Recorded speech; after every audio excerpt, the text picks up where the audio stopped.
all directions. Don't try to stay still. Separate by silence, made cold by the chill. We should be connected, we should be brand new. We should have the courage to say that I want you. We shouldn't be lonely, we shouldn't have doubt. We shouldn't be the ones to say that I want out, oh no.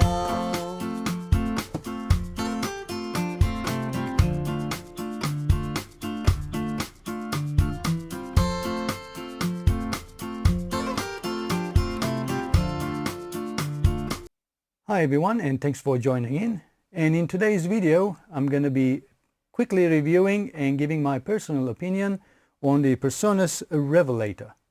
I'm going to give my personal opinion on the quality of the build, the quality of my microphone and the audio, the output headphone and hardware functionality, and then we're also going to look at the software functionality that comes with this unit. So I hope you stick around to find out more about this new Revelator by Presonus. Just to let you know that this is no way sponsored. I actually, like anything else in my studio, I purchase things with my own money. I don't believe I ever had anybody send anything for free as far as hardware is concerned. So that's why you get my personal opinion.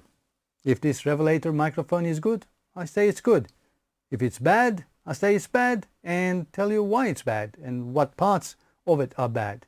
Hopefully nothing bad, nothing major issue, and I'm hoping that this Revelator microphone might replace my voiceover microphone that I use. Currently with all of my YouTube voiceover microphone, I'm either using a dynamic microphone connected to my mic pre and signal processor, and that goes same thing with the tie clip microphone. It goes to the input of my mic processor, which includes expander and gate, compression and some equalization before it connects to my audio interface and then feeds into my recording software. In this case it might be a little bit different, but it does come with built-in the Presonus FAT channel, which includes EQ, compression, limiter and gate as well. So that might make my hardware redundant. Well, we'll find out how good it is, but of course it's not going to be able to replace my tie clip where I'm moving around. So I might still be able to use, or might still have to use, my hardware audio processing unit, but hopefully this might be a little bit more handy. And if you are here to find out about the quality, well, you're in the right place. And without any further delay, let's get on and I'll show you a little bit more of the hardware and give you my opinion on the feel and the look of the hardware, and then we look at the audio quality and the software. As you saw during unpacking, apart from the microphone, it does come in a bag some adapter where you can connect the microphone into a microphone stand if you wanted to, instead of using the desk stand, and also comes with the USB-C to USB-B cable, which is a great idea. I hope other companies follow that as well. Quite a few companies don't include the USB cable these days. You have to purchase them separately, but that's a good choice. And as far as the build of the microphone is concerned, the base is quite heavy, so it's not gonna tumble over. So even when I'm pushing, it's quite sturdy on the desk, and it does come with sort of adjustment, so you can adjust the direction of how you want it. And there are a few buttons at the front which are rubber buttons, and they feel nice, you know, sturdy buttons. And it does come with a volume knob, but this is unlimited, so it's not like it's going to stop. It just keeps rolling. I believe it has several functions, and using unlimited volume that keeps turning, you can use it for different purposes without affecting the other settings. And at the back, there's just a warning sign, and at the bottom of it, it has a headphone output, a USB-C connection, and the thread to connect the adapter to connect into microphone stand. It's a wire mesh in every direction, but of course I will assume this is the front, so that's where the capsule is, and that's where the signal is going to be picked up, not from the top. It's actually from right there as you speak right into it in that direction. And of course, I'm pretty sure it's a condenser microphone, but being a USB standalone unit, you do not require 48 volt phantom power. It's already built in, nothing else to worry about. Just connect the USB and into your computer, and it should pretty much work straight away. So according to the documentation and to my understanding, the unit does come with the FET channel, as I mentioned, and it's built-in processing. So there is a processor inside that's doing it, and it's not software based like on your computer, which offloads that processing into the hardware, just like they do it in Studio Live, and that will give you high pass filter, gate, EQ, compression, and a whole heap of different compression and EQ modules as well. So you can utilize different processing. So if you're recording vocals, you might use a different compressor and EQ. And if you are using, let's say, acoustic guitar to record, and then you might utilize a different type of compressor and EQ, and so on. It also has some limiter built in. And later on we will see in the software that comes with the Revelator that allows you to interconnect multiple audio applications, because it pretends to be not only one audio interface, but three. One being itself, and two other ones that, as far as your DAW is concerned, or recording software is concerned, or OBS is concerned, or any other software you're using, it's just another audio interface. So three audio interfaces in just one unit, and they all interconnect and you can mix. So you can record your DAW's output into your OBS for screen capture, screen video captures, or Zoom, and all of that. So we'll investigate all of that later on in this video as I download and check the software. So I'm really anxious to log into my Presonus account, register the unit, and download the software and give it a try.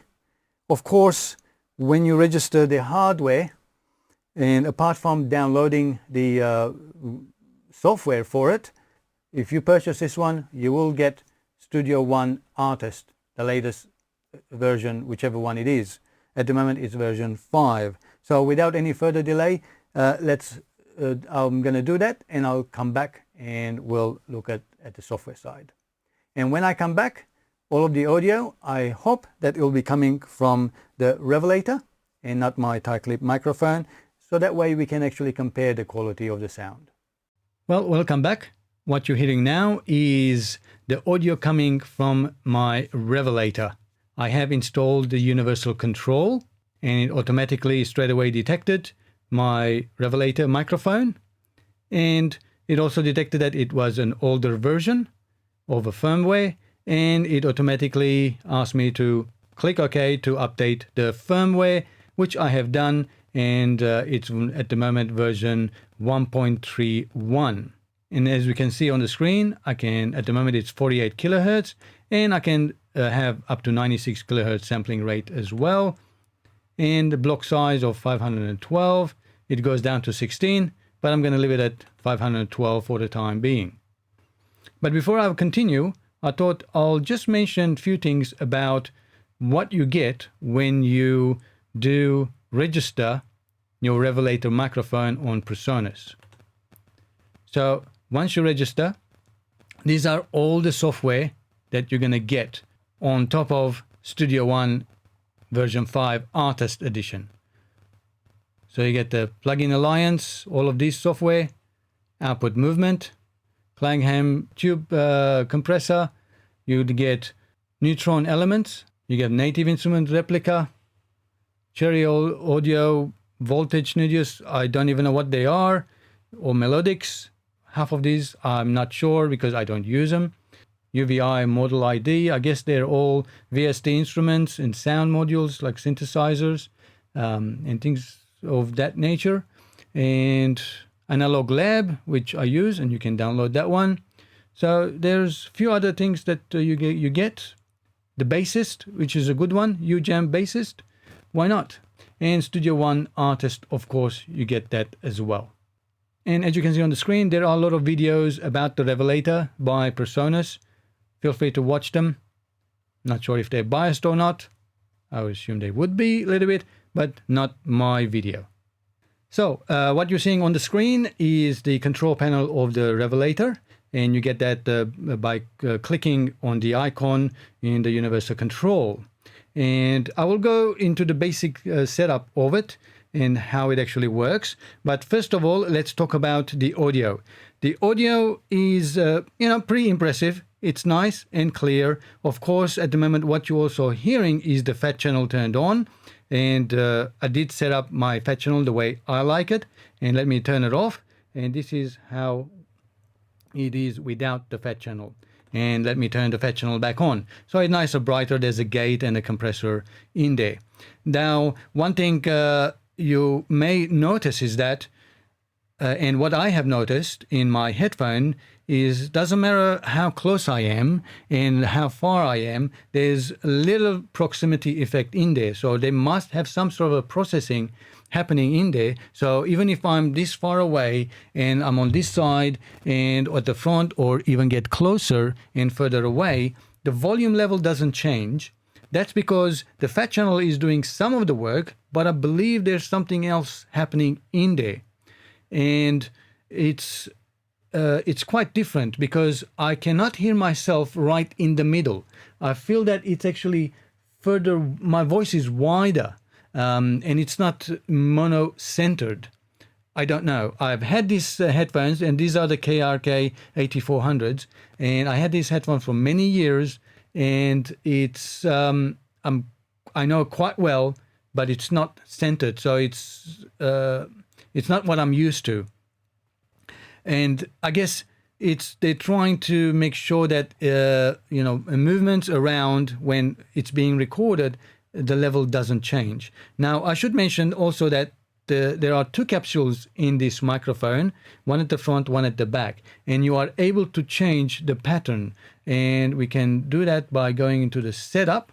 And here you can see there are the polar patterns of cardioid, figure 8, that means the front and the back. So you can have two people talking into it, and they will both sound as if they are talking into one microphone. And you can also select as an omni. So let me select it into figure 8. Now, as you can hear, figure 8 will be a little bit different. Now, as I come to the side, it changes because it's picking up on two different and more focused audio. And then you can go into omni. That means it's going to pick up everything in the room. Now, my voice will change, and it's picking up from everywhere. I guess this is really great for podcasting. So if you've got multiple people and one microphone in the middle and everybody talking, and it will capture everybody's voice, relatively to the same level. And so going back to Cardroid, as you can see, all the background noise disappeared. The fan noise from my laptop also disappeared. So quality of the sound, I'm quite happy with it. For voiceovers, it's not bad. But of course, I do have that sort of focusing problem. Whether we can fix that in post-editing, I'm not sure. Now, I normally talk about the good things of a product before the issues and the problems, but this is a big major problem that most likely will stop me using this microphone for my voiceovers. Let me show you one. You can see on my video, my finger. I'm just going to gently touch it. And every time I'm touching it, it's actually clipping on the screen, as you can see. And I'm not really hitting it. I'm just gently touching it. So let me type something. That's like every time I'm touching it, it's like something exploding in my head on the headphone. Now, the headphone levels, I have to say, it's not loud. It is low compared to what I'm used to it on the headphone. And it's just not driving my headphone enough. Still, every Every tap is like a big bass drum in my head. So that's something that Presonus definitely have to fix. Whether it's a defective unit for me, but I doubt it. But I think there's no suspension in there at all. I mean, the desk mount is very sturdy, but like even just... Oh, sorry to do that to you guys, but that's how sensitive it is, no matter what I do. And to the fact that the headphone is plugged into the bottom, and that every time I move, and this is just moving the headphone wire, it just makes that booming sound. It's virtually unusable. You have to move around. I move the mouse around, and it's just bumping everywhere. And it's also, you might hear crackling noises at the background. That's not from the microphone. Even though my phone is far away, all the way there, away at least a meter or so, it's still picking up the 4G or the 5G data communication that my phone is doing in this room. It's actually picking up and crackling. That's two sensitive things in there. So I don't know how to fix that bit. It doesn't have enough shielding, I guess, for it. So I thought I'll mention that before I go ahead and explain and show you around the other features that are really, really great and fantastic for the price that you get for a microphone that it can do so much. Okay, let's have a look what the Revelator app can do for us and what functions it has. And what we are looking at on the screen is presets. My vox is the one I actually set up, and you can change that into a female voice one or a screamer one. So it's got a bit of distortion in there, and presets with black echo. So and it's the same thing as you can change it from here. So this is a different, like an AM radio preset or space overload. And you know all the different type of presets you can have, broadcast female, broadcast male, and you've got empty slots that you can virtually program your own, like I have done for my Vox. And a quick sets here, you can actually see you can have a high pass filter, a gate, a low pass, and compressor and limiter, and you can select those, or you can click the fat channel option, and here you can actually see all the different settings, the high pass filter, the gate as an expander, and then I've got EQ, and that's the EQ setting for this microphone that I feel it sounds right. And then a compressor, I'm just using the standard compressor, and then I've got the limiter over there, minus 1.4 dB, and you've got the voice, which is filters, and if you turn it on, that's the distortion and dampening and tuning and all those things you get in there that you can use. And using this arrow here, you can swap the compressor before the EQ or the EQ before the compressor. I normally like the EQ before the compressor. Now on top of that, let's quickly have a look that you can actually have a passive compressor. You can turn it on and turn it off. That's sort of the Poltec type compressor you can use. And you can also have a vintage compressor. Again, you can turn it on and turn it off. I wish the settings from one to the next change, but it doesn't. But standard, let's turn it on. Of course, it's just disappeared. Ah, dear. I guess I'll get it back when I reload my preset. So you would think that swapping from standard to passive and whatever, and not only turns off, so you can't compare between the two. And vintage, it turns off and you lose all the settings. So I'm not sure what the story is. Presonus, that is something you need to look at and fix. You should be able to have the different settings and not lose them, more importantly.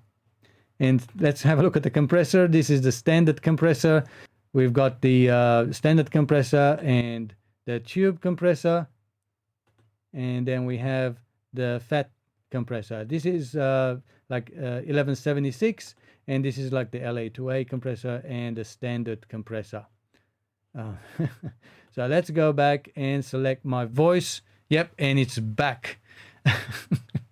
So I would hope Presonus will fix that, because you should be able to select something else and go back without losing the EQ settings that you would have with the compressor.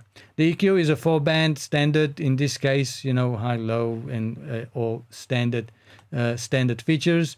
And you can save the setting by clicking the save button and whatever settings you've got into empty slot and store it, which is, at least that part works with the preset selector. And you also have these scenes. I'm not sure what they are. I guess the scenes will also save the settings of your mixer.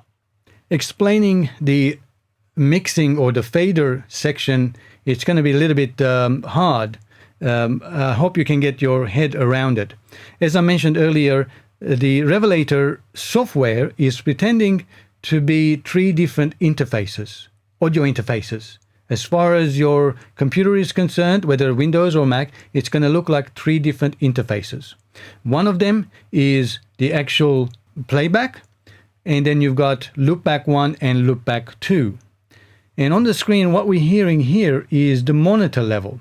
This adjusts the level that's coming out of the headphone output of our Revelator, and that's what we are hearing. And then we have the main one. Now this is audio interface number 1, just think of it that way. And here, what we are seeing is the level of the microphone going to the main first interface.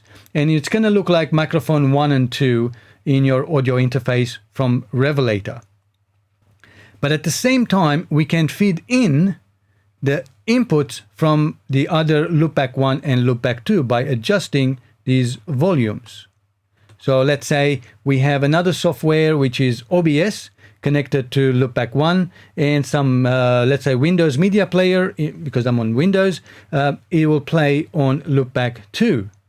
And then we can feed that into our DAW, because that's the main output. And we can click the icon and listen what the on our monitor headphones to see what main audio interface is listening on. Okay? And then when we click on loopback 2, as you can see, the faders changed. That's because loopback 1 is audio interface number 2. And here, let's say if it was OBS, then we can send OBS our microphone, and then we can send our OBS a playback from our DAW, and then we can also send maybe the audio from our media player. And then we can even listen to that by clicking the icon. And then the same thing applies to loopback 2, which is our audio interface number 3. Now, if this was a recording software, like loopback 2, then we could send other levels to loopback 2 as well. I hope that makes sense. Or if it was Zoom, then we can do with this setup like a minus recording, so the person on Skype or on Zoom don't hear themselves with the latency and like an echo effect. So all they hear is your voice, and you hear their voice as far as the communication is concerned. And if you are recording this in a recording software or in OBS, then there is no delayed, echoey effect, and it works out really well in that sense. So that's how that bit works. I hope I tried to explain as best as I could, but it's not easy to explain. So let me bring up OBS and show you how that works. So here we have OBS. And I'm going to use loopback 2 as my OBS, because I'm loopback 1. I'm already recording my screen capture. So I click plus, and I'm just say audio input capture. And just say audio input capture is fine. Okay. And here I'm going to select, as you can see, loopback 1, loopback 2, or the actual main output 1 and 2. So I'm just going to select loopback 2 and click OK. Now, if we look at here, right at the top, audio input capture, this is signal coming from loopback 2. So if I click on loopback 2, and let's say I adjust the level for loopback 2, and you can, I'm not sure if you'll be able to hear, but my volume would have gone down over here. So look at the levels, and it should also go down in OBS. So the level is now down as well, so I can adjust the different levels.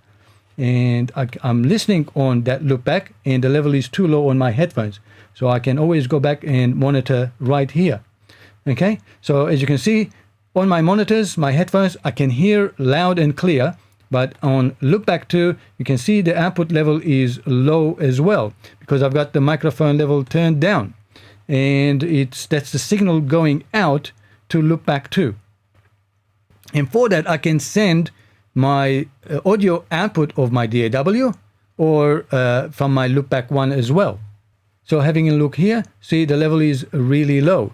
So let me adjust the level back to 0 for loopback 2, going back to OBS, and that's the audio going out. So I hope that explains how it actually works, loopback 1 and loopback 2 and the main. As we can see, this matrix works fantastically if you are doing video captures and tutorials, or even if you're doing live streaming. You can adjust all the different levels of different apps producing audio, and or Skype or Zoom into your live stream as being the main output, and it works really great. I've got nothing to say about it other than good things. It works really well. I did test it. And of course, the last thing I want to check is our reverb. So let me turn the reverb up. Now, of course, I'm not hearing any reverb because I'm not listening to the monitor. Okay, reverb, let's turn it up. And I can hear it, but you may not be hearing it. Because on loopback there is no reverb. So I'm just going to switch back to the loopback 1, and now I can turn the reverb on, and you should be able to hear the reverb. Okay, so I can have reverb turned down to my loopback 1, but in my mains, when I listen to it, I've got reverb. But of course, not you. You can't hear it. I can hear it in my headphone. Believe me. That's the flexibility of things. So I can turn reverb off going to my main, let's say for my DAW. But if I want to record a dry signal, I'm singing into this microphone, I want some reverb in my headphones while I'm recording, but I don't want the reverb to be recorded in my DAW. So while going into my monitor and I'm listening to that, I can turn the reverb on. I've got reverb listening, but on my main, there is no reverb. So when I switch to the main, I don't hear any reverb. On my loopback, it's turned off, and I cannot hear any reverb. Of course, same goes with the loopback too, and so on. So you can adjust those sort of things. So let me turn the effects on a little bit, so you can see different type of effects it has, and we can select small, medium, and large. This is a large room. So not bad. And let's do a small one. And this is a small. And it's got the sizes here as well. You can adjust. And high pass filter for it. Actually, let me just adjust that. The big one. And high pass. So it's very bright reverb because there's no low end. So you can get rid of some of that low sort of frequency, brighter things. And it's got a pre-delay as well. And pre-delay, that's a pre-delay. Okay, so that's pretty much what the effects are built in. I did see some other effects here that it said there was a slight echo. So I'm not sure where that echo is coming from or how it's done. It could be the voice here. That's what it is. And then we have pitch down. Reflections. Vogue. I'm not sure what Vogue is. And robots. We are robots. It's got an echo. And ring modulator. And So anyway, those are from the, when you go into the FAT channel, let me turn off that. When you go into the FAT channel and into the voice section, these are all the different things that you can select right here. Oh, even it's got a doubler. Okay, when do we turn the doubler on? So there we go. So you can play around with all those settings for your heart's content. I just realized this has been a pretty long video, but I thought I will give you my personal thoughts and my personal opinion on the Revelator as far as the microphone and the software that goes with it. Honestly, I'm not 100% happy, but I can do things to work around. And one of the main problems that I have is this, the touching. It's really annoying, but I'm not sure what we can do about that. But the sound quality is nice and clear, I guess, once you engage the FAT channel. And the main good thing about it is this matrix that you can use to connect multiple audio software into one, feed the microphones into each other, and so on, as I explained. So would I recommend it? Well, if you're happy with this problem, then sure. Otherwise, maybe wait until they resolve that issue. I'm sure a lot of people would have that issue. If you're not touching anything, then it's nice and clear and all good to go. So I'm not going to 100% recommend it for you to go ahead out and purchase one. But if you don't have any other microphone, don't have any other audio interface, then this might do just right. So you can sing into it, you can play the guitars, the acoustic guitars, or any other instrument into it. Perfect for podcast, whether one person, two people, or a group of people talking into one microphone, and with Skype or Zoom coming in and doing live streams. So it will work perfectly without any issues. Well, I hope this video was informative. If it was, give me the thumbs up and subscribe if you like to my channel. And if you have any questions or comments regarding the Revelator from Presonus, use the comment section to write whatever comments and questions you've got, and I'll try my best to answer them for you if I can. And as always, thanks for watching and have a great time making music. Cheerio, guys. I can see clearly now, the rain is gone. I can see all obstacles in my way.